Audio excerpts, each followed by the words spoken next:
Kung hindi ko itutuloy yung preaching ko nung nasimulan ko, aabuti ng bagong taon. So, luma na siya.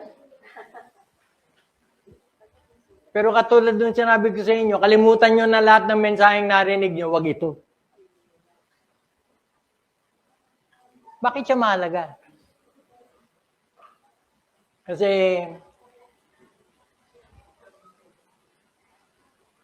nandito nakasalalay ang realidad ng buhay ng Kristiyano. In fact, make or break to eh. Either Kristiyano ka o hindi ka Kristiyano. Walang middle ground. Pag tinanong ka, Kristiyano ka ba? Pag sumagot ka ng oo, dapat, alam mo. Alam mo, bakit ka naging Kristiyano? Paano ka naging Kristiyano? Paano ka nananatiling Kristiyano? Kasi aminin natin, hindi lahat na nagsasabing Kristiyano siya, Kristiyano siya. Pastor, ang alam ko kasi hindi ako Muslim kaya Kristiyano ako. Hindi, generic yun.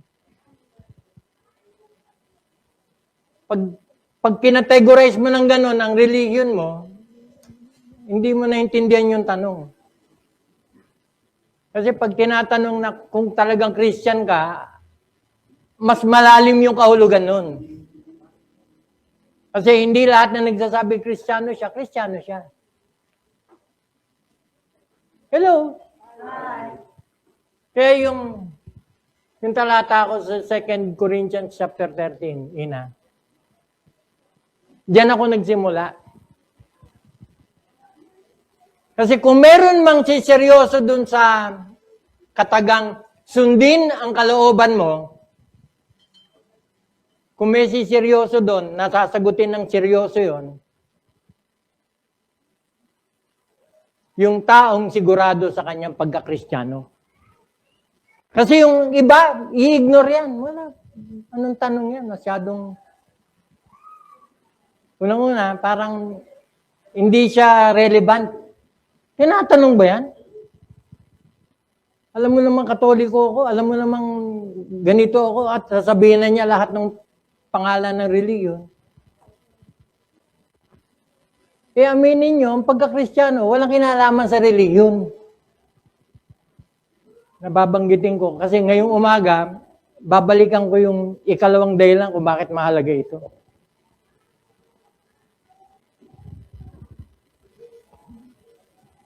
Nagsimula ako dyan na ang punto dyan, kung meron mang nakakalam kung ikaw ay tunay o hindi, walang iba kundi ikaw. Walang dahilan para tanungin mo katabi mo, Kristiyano ka ba? Hindi. Kasi pang sarili yung tanong eh. Mahalaga ba to? Kasi kung hanggang ngayon, hindi mo naiintindihan kung ano yung pinupunto ko, o pues, inuulit ko, magkamali ka na sa lahat, wag dito. Kasi pag nagkamali ka rito, magpakailanman ang consequence. Walang, ano ba ang tawag dito? No exchange, no return. Kasi ngayong umaga, kung hindi mo pa nagawa, mamimili ka. Langit? Ano yung opposite ng langit? Kasi baka hindi nyo alam. Baka hanggang lupa ka lang. Hindi. Sa Biblia, pag pinapili ka, langit o? Yun lang. Wala na iba. Walang purgatorio. Ha? Wala.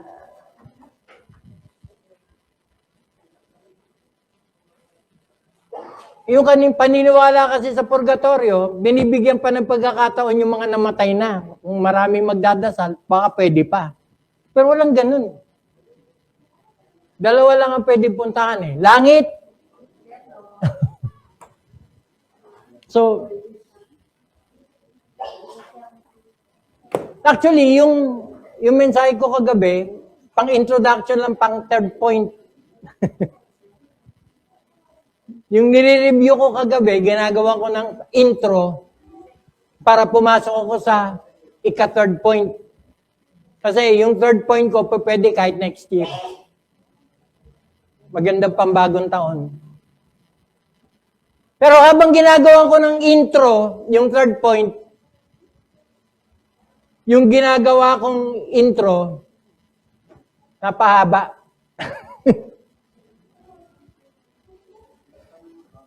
When I say napahaba, kasi pipick up lang sana ako ng ilang talata 2 o talata. Pero nung sinimulan ko sa umpisa, teka muna ako, hindi pa pwedeng installment to. Kailangan to, isang bigayan to, para maintindihan ng gusto. Kaya babalik ako sa second point ko. Iduduktong ko doon sa second point na napakalagang punto para maintindihan natin ano ibig sabihin ng sundin ng kalooban mo. Kasi kung tunay kang Kristiyano, ito agenda mo. Walang iba. Pag tinanong ko yung mga kabataan, ano gusto mo maging paglaki mo? Ay malaki ka na. Naalala nyo pa ba yung mga ganong tanong at naalala nyo pa ba yung sagot nyo? Ba't mo na...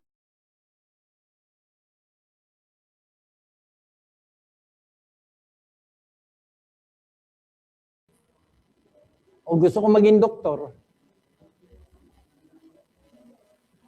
Hindi ka man naging doktor, naging konduktor ka naman. Kaya... Ang pinakatanong doon, maligaya ka ba kung ano ka naging?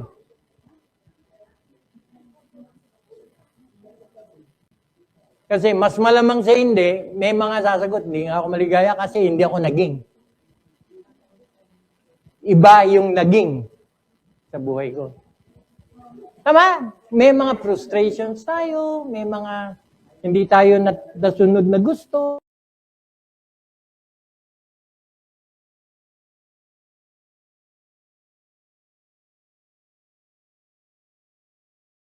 Tama?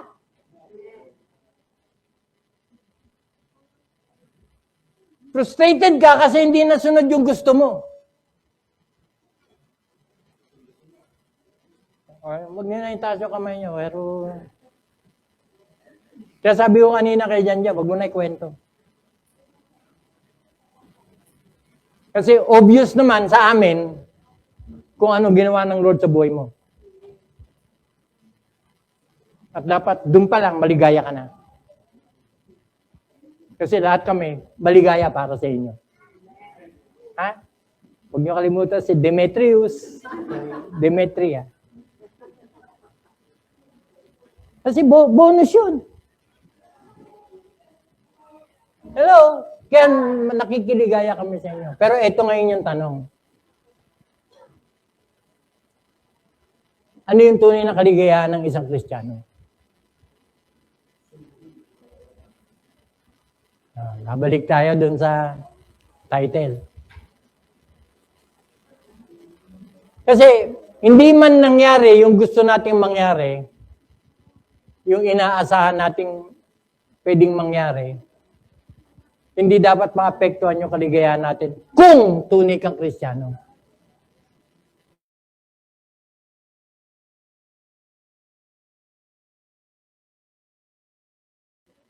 Oh, ito, tanong. Another tanong. Are you happy this morning? Bakit? Kasi nandito ka. At dahil nandito ka, nasunod mo yung kalooban ng Diyos. Naman ba? Kaya, introduction, napahaba na naman. So, sundin ang kalooban mo. Matthew 6:10. Kinumpare natin dun sa 2 Corinthians chapter 13 na ang sabi, suriin ang sarili mo. Ano yung dapat nating suriin? Suriin natin kung tayo ay nasa Panginoon, kung ang Panginoon nasa atin, kasi doon lamang mangyayari na yung kalooban natin, ipagpapasakop natin sa kalooban niya. Hello? Hi. So, nasusundan. Mahalaga ba to? Bakit?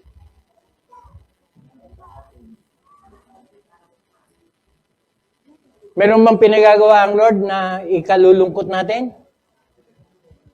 Meron bang pinapagawa ang Lord na ikapapahamak natin? Bakit ganun? Hindi siya palagi nasusunod. Pastor naman, ang ganda na ng umpisa pinapapangit nyo pa Hindi, minaano ko yung realidad. Kasi ang realidad, hindi palaging ang Diyos ang nasusunod. Aminin. May mga pagkakataon. Si Joren. Burns. Pakipatay na lang. Yung electric fan. Kasi nakakalata ako, hindi ko matanggal yung kamay ko Yan. Thank you. At saka giniginaw na ako. Yan. Kaya napansin ko, parang hindi tama Sa buhay natin, marami tayong gustong gawin. Tama? Marami in the sense na marami kang pagpipilian. Maraming nakapila na pagkakataon. Minsan, nalilito ka sa pagpili kasi lahat maganda. Bagamat minsan, hindi ka sigurado kung ano ang pinakamaganda. Tama? Pero ano yun ba? Ito pag-aaral natin, pinasisimple buhay. Kasi hindi kailangan maraming pagpipilian.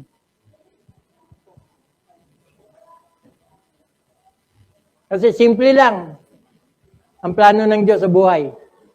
Simple lang. Gusto niya, tayo ay makasama niya balang araw. Tama? Ito ngayon ang tanong. Gusto niyo ba siyang makasama? Obviously, hindi lahat ng Kristiyano ganyan ang sagot. Obviously, sa pagkakataon ngayon, maraming pinagkakaabalahan yung nagsasabing siya'y Kristiyano. At aminin natin, hindi palaging sa Diyos tayo abala. Tama? Pastor, kailangan pa ba sabihin niya? Oo, kasi mahalaga to. Kasi pag tinanong ko, ano nagpapaligaya sa'yo? Naku, matatagal lang ka sumagot.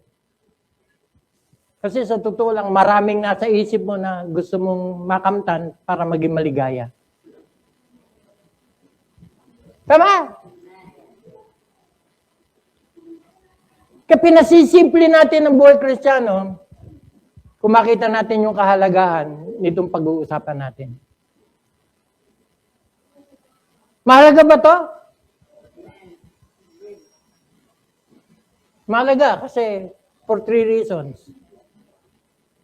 Kung naalala niyo yung sinabi ko last time, mahalaga ito kasi dito nakasalalay kung kikilalanin ka ng Diyos balang araw. Yung word na ginamit ko is recognition. Will the Lord recognize us pagka nakaharap natin siya? At sasabihin ba niya, halika rito, pasok ka na. Kanina pa kita inihintay.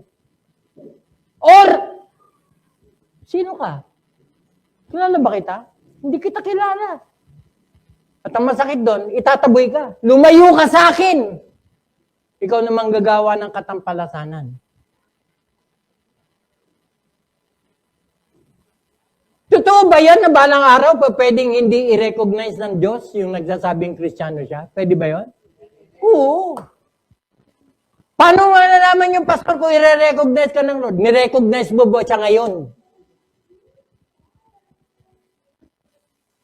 Kinilala mo ba siya ngayon? Para yun yung maging dala, para kilalanin kanya balang araw. Kasi ang lino nung nabasa natin. Matthew chapter 7. Hindi lahat na nagsasabi sa akin, Panginoon, Panginoon, papasok sa karyan ng langit. Sino lang? Yun lamang tumutupad sa kalooban ng Ama sa langit. Ang linaw! Pag hindi pa natin naintindihan yun, talagang wala na talaga tayong pangunawa. Ang linaw eh. Kailan mangyayari yun? Balang araw. Hindi ngayon. Kaya yung ngayon na pinag-uusapan natin, ngayon yung pagkakataon para kilalanin natin siya. Yun yung purpose ng mensahe. Kaya kung kinakausap ka ng Lord, hindi si Pastor Bob nakikipag-usap niyo. Ang kumakausap sa atin mga kapatid, ngayong umaga, ang Panginoon. He is giving us the chance to make a choice to change. Kung mali yung ating prioridad, kung mali yung ating pinagkakabalaan, kung mali yung pagnanasa ng ating puso, pagkakataon ngayon, ituwid natin yan. Kung wala sa eksena ang Diyos, pues, ngayong umaga, seryosohin natin ang Diyos. Siya ang ilagay natin sa trono. Why? Kasi kung sino yung nandiyan sa trono, yan yung susundan mo sa buhay na ito. Tama? Yung unang factor na bakit mahalaga ito pag-uusap na ito, kasi because of that word recognition, will the Lord recognize us in the future. Thou good and faithful servant, enter thou into the joy of the Lord. Ang sarap pakinggan. As against dun sa, I never knew you. Depart from me, you that work iniquity. Yun yung dalawang welcome address. Nakatitiyak ba tayo na iwe-welcome tayo? Pasok na. Kanina pa kita inintay. Or, sino ka? Kilala ba kita? Ba't siya tatanggihan? Sapagkat nung nabubuhay siya, hindi niya kinilala ang Diyos. Kaya walang dahilan para kilalanin siya. Hello? Yun yung una. May ikalawa. At yun, babalikan ko yun. Kung natapos ko man ito nung nakaraan, ayon sa aking pinagtanungan, Pastor, actually, napahapyawan nyo yung third eh. Sabi ko, yung second, natapos ba yun? Yung second? Hindi. Kaya ako babalikan. Kasi mahalaga yung second, masigurado natin. Kung yung unang dahilan, bakit mahalaga ito pag-uusapan natin, recognition, dapat matiyak natin, balang araw, marirecognize tayo. Kasi ngayon, nire-recognize natin siya. Okay ba yan? Hindi ko na babalikan. Ang sarap balikan ng talata na balang araw. Sino yung paghihigantihan niya? Sino yung paghihigantihan niya? Yung mga hindi kumilala sa Kanya. Those who know not God and those who obey not the gospel. Kaya yung pagsunod sa kalooban, hindi para maligtas yun. Hindi! Yun yung nagpapatunay na ligtas ka.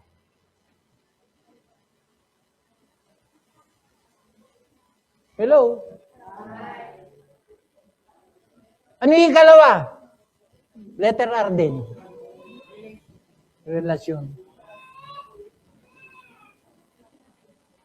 Kaya, habang nagpapa-analyze ako kagabi, bala ko gumawa lang ng intro eh. Para ma-review tayo at mailagay sa tamang ayos para mas maintindihan natin yung third point. Actually, dadaanan ko lang yung second point para maihanda ang bawat isa doon sa third point. Pero habang gumagawa ko ng intro, sabi ko, teka, masyadong connected itong intro ko doon sa second point. So, babalik tayo doon sa relasyon. Relation. Sino yung papasok na langit? yung may relasyon sa Kanya. Yung una, yung kumikilala sa Kanya. Kaya nagsasabi Kristiyano siya, pero dito sa buhay, huyo ka. Balang araw, sabihin ng Lord, huyo ka rin. Tama? At para masigurado natin na tayo i-recognize, dapat masigurado natin yung ikalawa. Na tayo may relasyon sa Kanya. In the strictest sense of the word, dapat malaman natin, maintindihan natin, masigurado natin na tayo ay talagang Christian. Bakit sino ba yung tunay na Christian? The best definition of Christian is Christ in you. Kasi tanggalin mo si Christ doon sa pangalang Christian, ano natira? I-A-N. Alam niyo ano ibig sabihin nun? I am nothing. Kaya what makes a person a Christian? What makes him a Christian? Christ. Christ being in you and Christ living His life in you. Kaya yung tunay na Kristiyano, kaya siya naging Kristiyano kasi nasa kanya si Kristo. And that's relationship.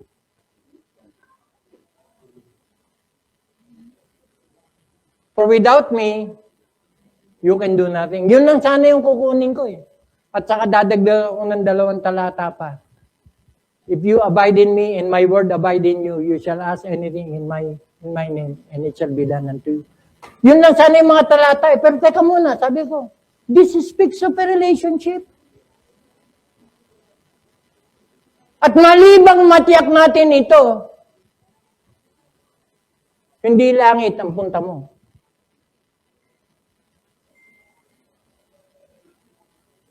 Kaya pag pinili ng tao, ang Diyos, pinili na niya yung pinakamainam. Pero yung baliwalain ng tao, ang Diyos, sa buhay na ito, huwag kang magtaka kung balang araw, babaliwalain ka rin. So, paano ko matitiyak yan, Pastor? Tiyakin mo ang iyong relasyon sa Diyos. Make sure that you are really related to God. Paano malalaman yun? John chapter 15. Yan na tayo.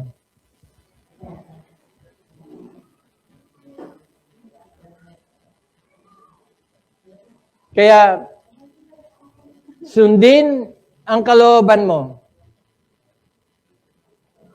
It's actually a prayer. Matthew chapter 6 verse 10. It's a prayer. Our Father who art in heaven, hallowed be thy name, thy kingdom come, thy will be done on earth as it is in heaven. The Lord's Prayer. Bakit mahalaga itong prayer na to? Nung sinusuri natin ito, naintindihan natin na ito yung prayer ng isang Kristiyano. Na sa kanyang panalangin, nandoon na ihayag yung kanyang pagnanasa, na sa buhay na ito, hindi yung kalooban niya ang masusunod, kundi yung kalooban ng Ama. Thy will be done. And you know what? Yung prayer, nagpapahayag ng connection. Kasi when we talk of relationship, we talk of a connection. Ay, pinsan mo pala si ganito. Ay, kapatid mo pala si ganito. Pag pinag-uusapan yung relasyon, ang pinag-uusapan, connection. Kaya pala magkawig kayo. But hindi niya nabanggit. Pero may makikreate na impression pagka ang isang tao na i-connect mo kung kanino. Yun lang ito. Kaya yung friendship is the best relationship Friendship. Why? Kasi minsan, mas matindi yung pagmamahalan ng magkaibigan kaysa magkapatid. Alam niyo ba yan? At yun yung dahilan kung bakit ang tawag ng Lord sa atin, friends. Tama? Kasi yung kapatid mo, wala kang choice eh. Ba't ko pa naging kapatid to? Pero yung kaibigan mo, pinili mo yan. Pwede mo siyang hindi maging kaibigan eh. Pero the mere fact, naging magkaibigan kayo, it's your choice. Tama? So, na-establish ko na. That relationship is a connection. May connect. Kaya hindi nakapagtataka, in so many ways, ginamit ng Lord yung agricultural illustration to point out our relationship with God. Christ is the vine. We are the branches. For as long as we are connected, take note, we will bear fruit. Kaya dun nakuha yung kahalagaan ng for without me, you can do nothing. Kasi kung di tayo nakakabit sa Kanya, wala tayo. Actually, yung nakakabit sa Kanya na hindi namumunga, isa lang ibig sabihin, walang buhay. Kaya anong gagawin? Pipigtasin. Anong gagawin? Tatapon sa siga. Magiging fertilizer sa lupa. At matatabo yung mga kulisap sa dahon. Bakit? Kasi uusok siya eh. Noong una, hindi ko siya matanggap na impyerno, yung burn. Hindi ko siya matanggap na gano'n. Pero nung nakita ko yung 2 Thessalonians chapter 1, yung ibubulid sila sa impyerno as a punishment, may supporting verse. Itong John 15. Kaya, napakalaga na ngayon pa lang, siguraduhin na natin talagang Christian tayo. Na tayo may relasyon sa Kanya. Bakit? Kasi, kung balang araw, haharap tayo sa Diyos at walang nakitang bunga sa atin, alam mo na kung saan ang punta mo. Bakit? Kasi yung mabuting gawa na gagawin natin, yung pagsunod sa kalooban ng Ama, ang magiging basihan na ikaw ay Kristiyano nga. Kasi hindi Christian, wala siyang pakialam. In fact, pwede niyang pakinggan mensaheng ito na pagkatapos nito, wala lang. Yung pinagsasabi niya. Sabi niya lang yun. Hindi ko lang sabi ito. Salita ng Diyos ito. By the way, kung kinakausap ka ng Lord, hindi si Pastor Babang kumakausap sa'yo. Why? Kasi salita niya pinag-uusapan natin. At nababasa niya sa inyong mga mata. Kaya yun yung kagandahan ng technology na may ganyan. Nag-preach ako dun sa couples retreat. Tinanong agad ako, Pastor, meron kang PowerPoint? Sabi ko, wala eh. Paano na yan? Lahat ng kasama mo may PowerPoint. O ako, lahat ng verse ko, ilagay mo. Basta't may sinabi kong verse, palabasin mo. Yun lang, mahalaga sa akin. Kasi hindi mahalaga yung outline ko, ang mahalaga yung salita ng Diyos. Ginawa naman, no? Naintindihan naman? Sundin ang kalooban mo speaks of relationship. Kasi sino lang yung susunod? Yung may relasyon sa Diyos. My sheep hear my voice. I know them and they follow. Take note, I know them. The Lord will recognize. I know them. And they will follow. Why will they follow? Because they are part of God's pasture. They are God's children. So,